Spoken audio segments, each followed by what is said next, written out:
अस्सलाम वालेकुम hi friends welcome to Jamshi's life style. இன்னைக்கு வீடியோவில் என்ன பார்க்க போகிறோன்னா கவர்மெண்ட்டில் பால்வாடியில் கொடுக்குற சத்து மாவு வச்சு கேக் செய்ய போகிறோம். அதோட ஃபுல் ரெசிபி தான் பார்க்க போகிறோம். ஸ்கிப் பண்ணாமல் ஃபுல்லாக பாருங்கள். வாங்க வீடியோக்குள்ளே போகலாம். இந்த சத்து மாவு கேக் செய்கிறதுக்கு மெயின் இன்க்ரீடியண்ட்டே வந்து கவர்மெண்ட்டில் கொடுக்குற அந்த பால்வாடியிலலாம் கொடுப்பாங்கல்ல அந்த சத்து மாவு. நான் நிறைய யூடியூப் அண்ட் இன்ஸ்டாகிராமில் சத்து மாவு கேக் ரெசிபி வந்து பார்த்துருக்கேன். ஆனால் ஒரு டைம் கூட ட்ரை பண்ணி பார்த்ததே இல்லை. சரி, நேற்று வந்து பாப்பாவுக்கு விட்டமின் ட்ராப்ஸ் போகிறதுக்காக பால்வாடிக்கு போனோம்.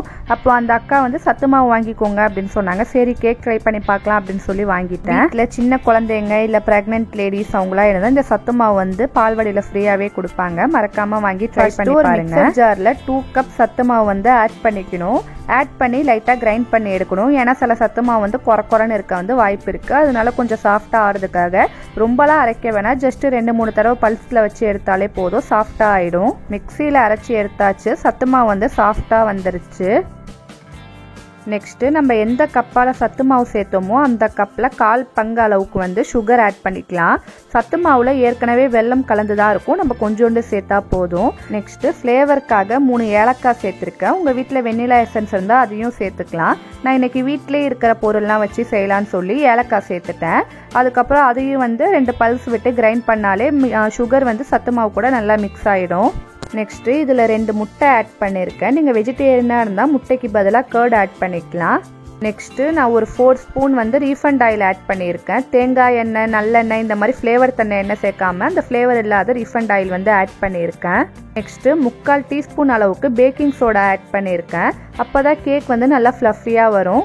இன்றைக்கி நான் 1 கப் பால் எடுத்திருக்கேன். அதை ஃபுல்லாக சேர்க்காம 3/4 கப் அளவுக்கு சேர்த்து கிரைண்ட் பண்ணிட்டு அதோட கன்சிஸ்டன்சி எப்படி இருக்குன்னு பார்த்துட்டு மீதி பாலை சேர்த்துக்கலாம் அப்படின்னு சொல்லி ஃபஸ்ட்டு அதை கிரைண்ட் பண்ணி எடுத்துக்கிட்டேன்.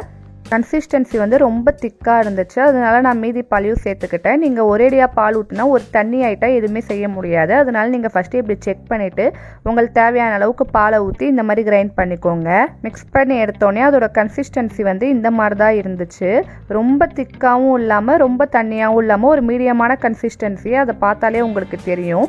இந்த மாதிரி கன்சிஸ்டன்சியில் வந்து பேட்டரை வந்து நம்ம ரெடி பண்ணி வச்சுக்கலாம். நெக்ஸ்ட்டு நம்ம எந்த வெசலில் கேக் பேக் பண்ண போகிறோமோ அதில் வந்து நெய் இல்லைனா எண்ணெயை வந்து ஃபுல்லாக அப்ளை பண்ணி எடுத்துக்கலாம். அப்போ தான் கேக் ஒட்டாமல் வரும்.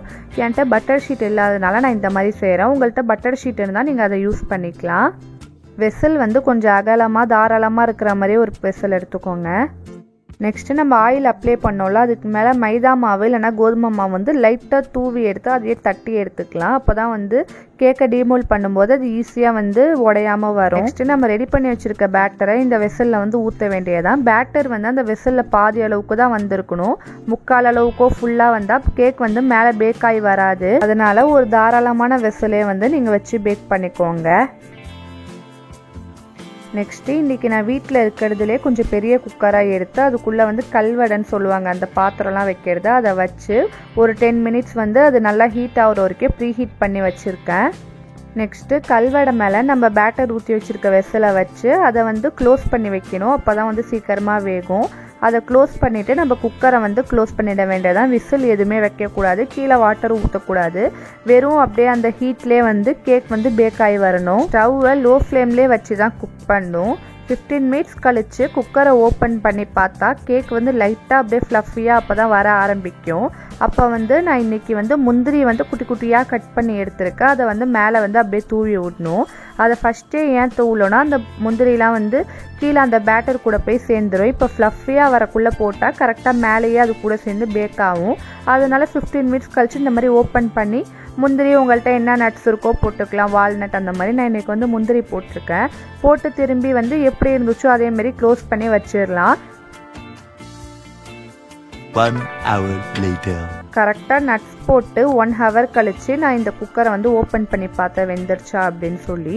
வெந்துருச்சா அப்படிங்கிறத நைஃப் இல்லைனா டூத் பிக் அப்படி இல்லைனா ஃபோர்க் ஏதாச்சும் வச்சு குத்தி பார்க்கலாம். மாவாக இருந்தால் வேவ்லாம் நடத்தும். இன்னும் 10 or 15 மினிட்ஸ் வந்து வேக வைக்கலாம். நான் வந்து இந்த மாதிரி குத்தி பார்க்கும்போது ஃபுல்லாக வெந்திருந்துச்சு. ஓகே, கேக் பேக் ஆயிடுச்சு அப்படின்னு சொல்லி கீழே வந்து எடுத்துட்டேன். அதோட ஆறட்டும் அப்படின்னு சொல்லி வச்சுட்டேன். சூடாக இருக்கும்போதே கேக்கை வந்து வெளியே எடுக்கக்கூடாது, கேக் வந்து உடஞ்சிரும். அதனால நான் நல்லா ஆற கேக்கோட சைட்ஸ்லலாம் வந்து நைஃப் வச்சு லைட்டாக இந்த மாதிரி எடுத்து விட்டேன். அப்போ தான் வந்து திரும்பி கவுக்கும் போது ஈஸியாக வருங்கிறதுக்காக. நான் கூட ஃபஸ்ட் டைம் பண்ணுறனோ எப்படி இருக்குது அப்படின்னு சொல்லி ரொம்ப பயந்தேன். ஆனால் மாஷால்லா கேக் வந்து ரொம்ப சூப்பராகவே இருந்துச்சு, பார்க்கவே ரொம்ப டெம்ப்டிங்காக இருந்துச்சு. நெக்ஸ்ட்டு கேக்கை வந்து கட் பண்ணி பார்த்தேன். அது கட் பண்ணக்குள்ளே தெரியும் எவ்வளோ ஸ்மூத்தாக இறங்குதுன்னு சொல்லி. அந்த அளவுக்கு கேக் வந்து ரொம்ப சாஃப்டாக இருந்துச்சு. எந்த அளவுக்கு சாஃப்ட் அண்ட் ஃப்ளஃபியாக இருக்குது அப்படிங்கிறத நான் கையில் எடுக்கும்போதே தெரியும். அந்த அளவுக்கு சூப்பராகவே இருந்துச்சு. சூப்பர் அல்டிமேட்டாக இருந்துச்சு. உங்கள் வீட்டில் இந்த மாதிரி சத்து மாவு இருக்குன்னா வேஸ்ட் ஆக்காமல் கண்டிப்பாக இதை ட்ரை பண்ணி பாருங்கள். கண்டிப்பாக செஞ்சதுக்கு வந்து ரொம்ப ரொம்ப ஒர்த்துனே சொல்லுவேன். உடம்புக்கு ரொம்ப ஹெல்த்தியும் கூட. உங்கள் வீட்டு குழந்தைங்களுக்கு வந்து தாராளமாக இதை ஸ்நாக்ஸாக வந்து செஞ்சு கொடுக்கலாம். இந்த வீடியோ உங்களுக்கு பிடிக்கும்னு நினைக்கிறேன். பிடிச்சிருந்தா மறக்காமல் நம்ம சேனலை சப்ஸ்கிரைப் பண்ணிவிட்டு லைக் பட்டனை ப்ரெஸ் பண்ணுங்கள். எப்போவுமே பெல் ஐக்கானை வந்து ஆனில் வைங்க. இன்னொரு வீடியோவில் பார்க்கலாம். அஸ்ஸலாமு அலைக்கும்.